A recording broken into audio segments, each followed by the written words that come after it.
اعوذ باللہ من الشیطان الرجیم بسم اللہ الرحمن الرحیم۔ جادو کرنا یا جادو کروانا یا جادو کو سیکھنا یا کسی کو سکھانا، اس کا شرعی حکم کیا ہے؟ مومنین مومنات، آپ جانتے ہیں کہ معاشرے میں کس قدر خرافات پھیل چکی ہیں، اور انسان خدا کا دربار چھوڑ کر، آل محمد کا دربار چھوڑ کر پیر فقیروں کی طرف زیادہ رجحان رکھتے ہیں اور ان کے پاس جا کر اپنی حاجات کو بیان کرتے ہیں۔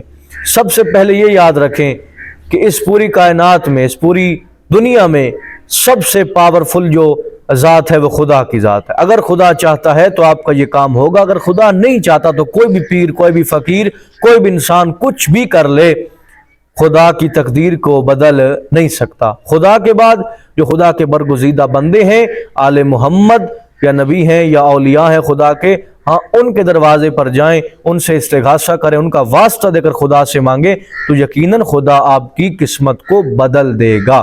اب یہاں پہ اکثر حضرات سوال کرتے ہیں کہ جادو کرنا کیسا ہے، جادو کروانا کیسا ہے، جادو سیکھنا کیسا ہے، یا کسی کو جادو سکھانا کیسا ہے؟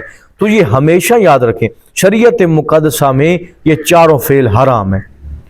جادو کرنا بھی حرام ہے، جادو سکھانا بھی حرام ہے، جادو سیکھنا بھی حرام ہے، اور جادو کروانا بھی حرام ہے۔ اب یہاں پہ ایک اہم مسئلہ، اہم سوال جو ذہن میں ہو سکتا ہے کہ کیا کسی انسان کی جان بچانے کے لیے جادو کروا سکتے ہیں؟ تو یہ ہمیشہ یاد رکھیں کہ شریعت مقدسہ نے اس حوالے سے تھوڑی سی انسان کو گنجائش دی ہے کہ کسی انسان کی زندگی کو بچانے کے لیے جادو کے توڑ کے لیے جادو کروانا جائز ہے۔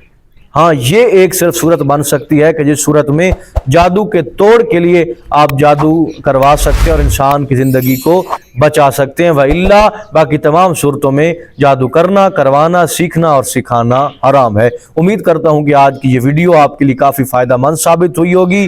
اگلی ویڈیو تک دعاؤں میں یاد رکھیں۔ دعا کرتا ہوں کہ پروردگار حقیقی معنوں میں علوم اہل بیت سے آراستہ ہونے کی توفیق عطا فرمائے۔